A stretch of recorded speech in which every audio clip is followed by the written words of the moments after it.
अस्सलाम वालेकुम dear students, welcome to my YouTube channel the expert mathematician. I am your teacher Faizan Ahmed. Students, आज हमारा point set topology का lecture number 11 है। इसके अंदर हम दो एग्जांपल्स को डिस्कस करेंगे। चैप्टर नंबर 1 टोपोलॉजी का स्पेसिस, एग्जांपल नंबर 1.6 है और एक 1.9 है। इस लेक्चर में इन दोनों को सॉल्व करते हैं। ये जो एग्जांपल्स हैं ये बेसिक फॉर टोपोलॉजी से रिलेट करती हैं। अगर वो लेक्चर आपने नहीं देखा तो यहाँ ऊपर आई बटन का लिंक है, जाकर वहाँ से देख सकते हैं। पहले आप वो लेक्चर को सुनकर आएँ ताकि हम उन्हीं चीज़ों को यहाँ पर अप्लाई करके सॉल्व करते हैं, आपके जहन में हो, ताकि आपको मुश्किल पेश ना आए। देखें यहाँ पर स्टार्ट करें। Example number 1.7 show that beta के अंदर हमारे पास सिंगलटन होंगे every point of x in singleton के अंदर कंटेन करेगा। Be a basis for a topology. हमने शो करना है कि बीटा जो है बेसिस टोपोलॉजी के लिए एक्स के ऊपर, ठीक है, एक जो बड़ा सेट है वो क्या है, एक्स। बीटा के अंदर जो एलिमेंट है वो सिंगलटन की टाइप के हैं और हर पॉइंट उस सिंगलटन में कंटेन करेगा एक्स का। क्यों, देखें यहाँ पर। We check all the axioms every x belong to b, यानी हर x जो है वो b से बिलोंग करेगा। वेयर बीटा जो है वो हमारे पास वो भी b का क्या होगा, सबसेट होगा। मिसाल के तौर पर देखें यहाँ पर, अगर मैं कहूँ, हम कहते हैं कि x कोई 0.3 है और हमने एक b लिया, हम x को मान लेते हैं ये 3 है, ठीक है। इसी के कॉरस्पॉन्ड हमने b जो लिया बीटा में वो इस टाइप का है अकॉर्डिंग टू द दिस, क्योंकि अगर जहाँ पर जो भी आप x लेंगे यहाँ से वो हमारे पास, आप इसमें से आपने x लिया और बीटा के अंदर जो b है वो उसी के कॉरस्पॉन्ड यहाँ पर उसके अंदर सिंगलटन की टाइप का एलिमेंट होगा, ठीक है। तो इसका क्या मतलब है कि हर पॉइंट इस b में से बिलोंग करेगा। मिसाल के तौर पर ये देखें, आप अगर इसको ऐसे लिख दें तो ये बिलोंग कर रहा है। इन अदर वर्ड्स, अगर हम कोई और भी पॉइंट लेते हैं, हम अगर 4 लेते हैं x में से, तो हमारे पास ये सिंगलटन जो बनेगा ये 4 होगा। इसको नाम दे दो B2 नाम दे दो, ठीक है। तो 4 इस B2 से बिलोंग करता है, ठीक है। तो हर पॉइंट का केस में हमारे पास एक सिंगलटन इसके अंदर ज़रूर मिलेगा, क्योंकि हमने कहा कि सिंगलटन x का वो होगा और वो एलिमेंट x का कैपिटल X से बिलोंग करेगा, ठीक है। तो पहली कंडीशन सेटिस्फाई हो जाती है कि हर बीटा के अंदर हर सबसेट की जो कलेक्शन है उसके अंदर हमारे पास x का कोई एलिमेंट पॉइंट है वो उसके अंदर कंटेन ज़रूर करेगा, ठीक है। सेकंड कंडीशन के अंदर देखें तो हमने इंटरसेक्शन के लिए प्रूव करना होता है। मैंने आपको बताया था कि अगर हमें इंटरसेक्शन की कंडीशन मिले तो ठीक है, नहीं मिले तो हम कहते हैं कि अगर फर्स्ट कंडीशन सेटिस्फाई होती है तो सेकंड को हम चेक नहीं किया करते हैं। अगर मिले तो ठीक है, उसको हम प्रूव कर दिया करते हैं कि ठीक है, हमें उसकी कंडीशन मिल रही है तो वो बेसिस है। अगर हमारे पास उसकी कंडीशन ना बने, क्योंकि जब हमने इसकी डेफिनेशन पढ़ी थी तो मैंने आपको बताया था कि इफ़ का लफ्ज़ ज़रूर इस्तेमाल हुआ है। If B1 and B2 are in beta और उनकी इंटरसेक्शन में से x बिलोंग करे, इफ़ लिखा हुआ था। इफ़ का मतलब है कि अगर हमारे पास ऐसा मिले तो वो उसमें से x बिलोंग करे और एक B3 एग्जिस्ट करे जो कि उनकी इंटरसेक्शन का सबसेट हो। लेकिन यहाँ पर हमारे पास कोई ऐसी चीज़ नहीं है जो कि फॉर एग्जांपल अगर मैं कहूँ कि मैं अगर 2 लेता हूँ इसमें से, मिसाल के तौर पर B1 मैंने लिया x है, B2 मैंने y ले लिया और इनकी इंटरसेक्शन तो फाई आ रही है, लेकिन हमारे पास कोई ऐसा सबसेट नहीं है जो कि फाई के बराबर हो। मिसाल के तौर पर B1 और B2 की इंटरसेक्शन में से कोई ऐसा हमारे पास एलिमेंट नहीं मौजूद है, तो इसका मतलब है कि सेकंड कंडीशन बनेगी नहीं। तो इसका मतलब हमने फर्स्ट को सेटिस्फाई किया, तो this is a topology. Beta यहाँ से हमें शो कर दिया कि बीटा जो है ये बेसिस है for a topology on x. Hence, proved beta is basis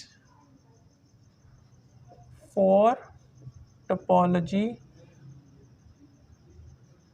on x के ऊपर। सेकंड कंडीशन हमें यहाँ पर नहीं मिलेगी। एग्जाम्पल नंबर 1.9 पर अगर देखें तो हमारे पास है शो डैट बीटा की कलेक्शन है, सबसेट की कलेक्शन है R में से, रियल लाइन में से हमने सबसेट की कलेक्शन ली। पहले मैंने एक एग्जांपल सॉल्व करके दी थी, वो सिमिलर एज इट इज़ थी, यहाँ पर ओपन इंटरवल था, लेकिन यहाँ पर है हाफ ओपन और हाफ क्लोज है। ठीक है, तो देखें ये एक सबसेट है, आर में से लिया, और बीटा के अंदर इस तरह के सबसेट होंगे। ठीक है, तो आर में से लेंगे, कंडीशन क्या है, ए छोटा होगा बी बड़ा होगा, ये बेसिस है। बेसिस के लिए दो कंडीशन लगानी पड़ती है। पहली कंडीशन देखें, since every point of R, हर पॉइंट ऑफ आर, पॉइंट का मतलब है आर के एलिमेंट, आर एक बड़ा सेट है जिसके ऊपर हम बेसिस बना रहे हैं, तो आर के जो भी एलिमेंट होंगे उन्हें हम पॉइंट का नाम दे दिया करते हैं। Since every point of R contain in an interval, मिसाल के तौर पर अगर मैं यहाँ पर एक रियल लाइन बनाऊं तो उसके ऊपर अगर मैं एक इंटरवल लूं, ए और ये बी, कोई भी नाम दे सकता हूं मैं इनको, इन जनरल मैंने ए बी का नंबर के शो कर दिया है। इसके दरमियान कोई एक पॉइंट आर तो हमें ज़रूर मिल जाएगा, एक से ज़्यादा भी मिल जाएंगे, इनफाइनाइट नंबर होंगे, लेकिन एक कम से कम एक स्पेसिफिक आर हमें ज़रूर मिल जाएगा जो इनमें से बिलोंग करेगा। ठीक है, तो हमने पहली कंडीशन में यही कहना होता है कि एक स्पेसिफिक आर हमें इस इंटरवल में से ज़रूर मिल जाया करता है जो कि आर का सबसेट होता है, और फिर वो इनके दरमियान लाई करता है। जैसे देखें, in interval A B such that R, हमारे पास आर कैपिटल आर से बिलोंग करता है और कहीं ना कहीं इसके दरमियान आर ज़रूर होगा। इन जनरल अगर लिखा जाए तो r-1, r+1 और इसके दरमियान कहीं आर ज़रूर पाया जाएगा। जैसे कि अगर मैं यहाँ पर एक इंटरवल बनाऊँ आर, ये है r-1, ये है r+1, ठीक है, यहाँ पर ऐसा होगा और यहाँ पर ऐसा होगा, तो इसका मतलब है कि एक ज़रूर हमें पॉइंट आर दरमियान में मिल जाएगा, स्पेसिफिक पॉइंट जो कि आर कैपिटल से बिलोंग करेगा और इस इंटरवल में भी पाया जाएगा। सो फर्स्ट कंडीशन हमारे पास सेटिस्फाई हो जाती है। इसको हम लिख कैसे सकते हैं, आर सबसेट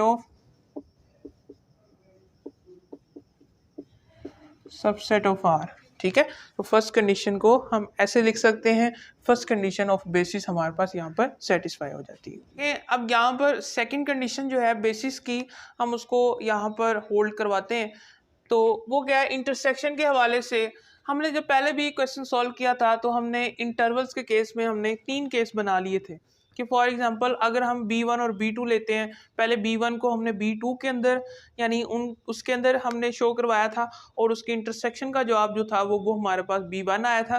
फिर हमने B2 को उसके अंदर कमर्ज किया था और फिर हमने उन दोनों को बोथ हाफ और हाफ को कमर्ज कर दिया था। तो यहाँ पर पहले केस में अगर देखो तो हम क्या करते हैं, यहाँ पर लिखेंगे वी में डिवाइड दिस इनटू 3 केसेस। ठीक है, 3 केसेस में हम इसको डिवाइड कर देंगे। सबसे पहला केस,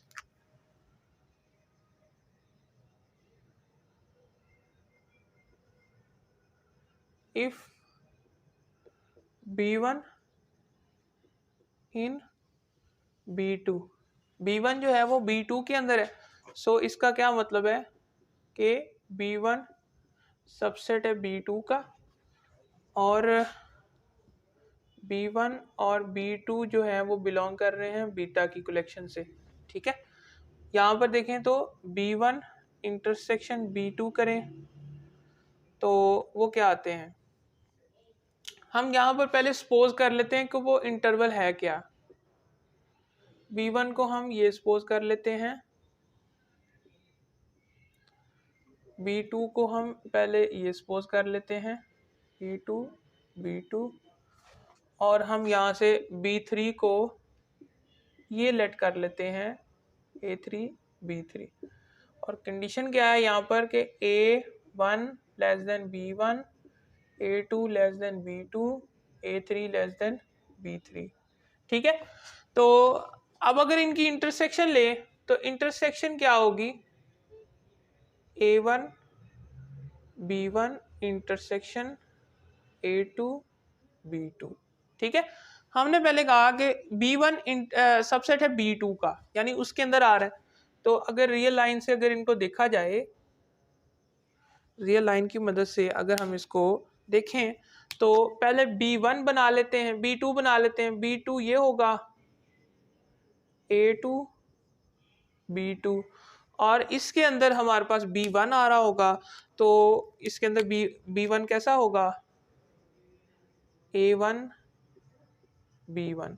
ठीक है, तो अगर इनकी इंटरसेक्शन लें तो इंटरसेक्शन में छोटा सेट आता है, तो वो ये वाला सेट होगा। अगर एक दूसरे के सबसेट हों तो ये वाली हिस्सा आएगा हमारे पास इंटरसेक्शन में। तो देखें इसका जो जवाब आएगा वो क्या होगा A1 B1। ठीक है, तो इस इंटरसेक्शन से हमारे पास ये आंसर है, हमने पहले भी बताया पहली कंडीशन में कि कोई भी आर का एक पॉइंट वो इसमें ज़रूर हमारे पास होगा। कैसे? जो पहली condition by first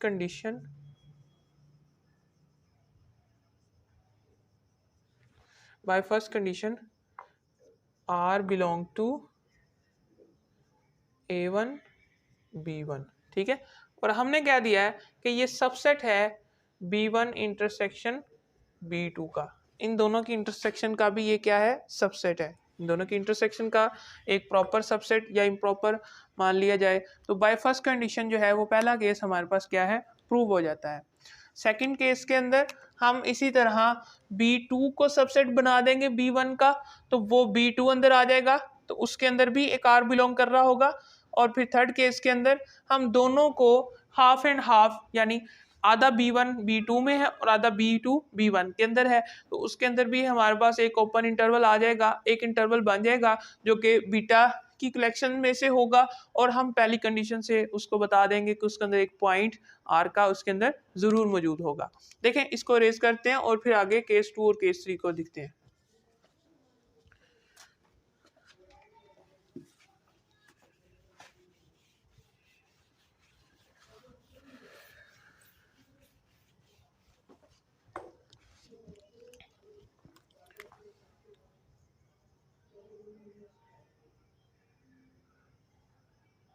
If B2 is a subset of B1, ठीक है, B2 जो है वो सबसेट होगा B1 का, देन B1 इंटरसेक्शन B2, इसका जवाब क्या आएगा? देखें यहाँ पर A1 B1 intersection A2 B2। ठीक है, तो अगर B2 B1 में आ रहा है तो फिर हमारे पास छोटा सेट होगा, इसमें से छोटा सेट हमारे पास ये है। ठीक है, मसलन इसकी कार्डिनलिटी छोटी है इससे। ठीक है, तो देखें अगर इनकी इंटरसेक्शन ज्योमेट्रिकली अगर मैं आपको बना के दिखाऊं तो हमने कहा B1 बड़ा सेट है, तो बड़ा सेट पहले बना लेते हैं A1 और ये B1, और ये है A2 और ये है B2। तो इनके दरमियान जो छोटा सेट है इंटरसेक्शन में कॉमन हिस्सा ये वाला होगा। ठीक है, तो इसकी जो इंटरसेक्शन आएगी वो ये होगी A2 B2। ठीक है, और हमें पता है कि इसमें से कोई कार बिलोंग करेगा by first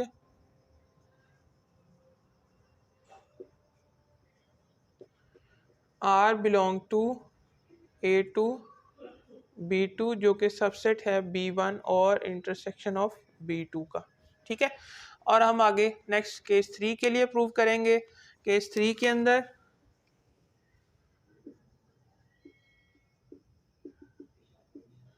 if half of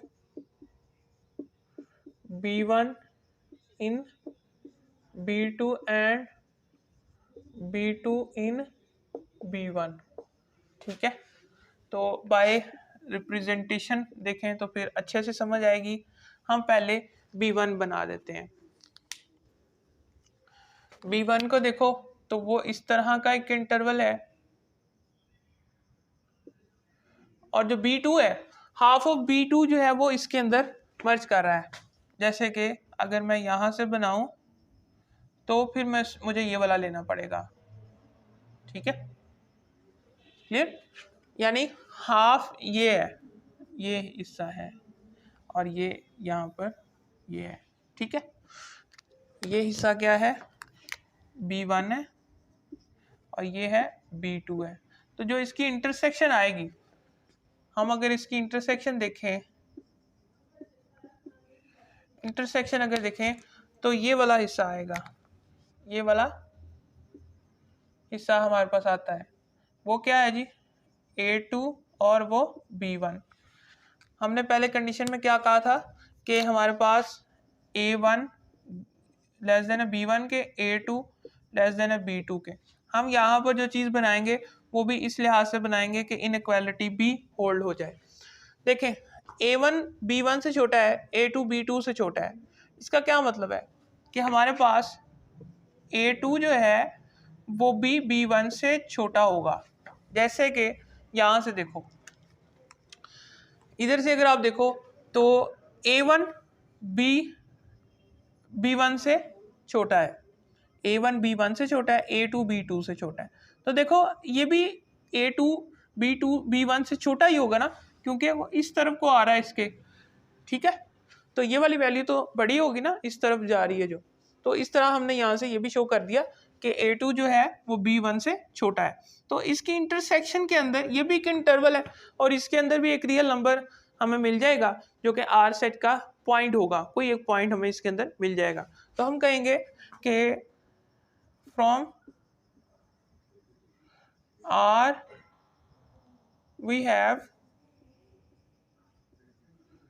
a point, हम जिसे से कह देते हैं, say R belong to R and R जो है वो इस इंटरवल से भी बिलोंग करेगा, और वो सबसेट है कैपिटल R का, ठीक है। तो हम नहीं कैपिटल R नहीं, वो इनकी इंटरसेक्शन का सबसेट है, सॉरी, ठीक है। तो ये हमारे पास हमने शो कर दिया बेसिस की तीनों कंडीशंस, सेकंड कंडीशन को भी तीनों केस के हवाले से। उम्मीद है आपको लेक्चर समझ आया होगा। अगर आपको वीडियो अच्छी लगी हो तो लाइक करें, कमेंट करें, शेयर करें, चैनल को सब्सक्राइब कर दें और बेल आइकन को ज़रूर दबाएं ताकि आपको हमारी लेटेस्ट अपडेट और वीडियोज़ मिलती रहे। मिलते हैं अगली वीडियो में, तब तक के लिए मुझे इजाज़त दें। अल्लाह हाफ़िज़।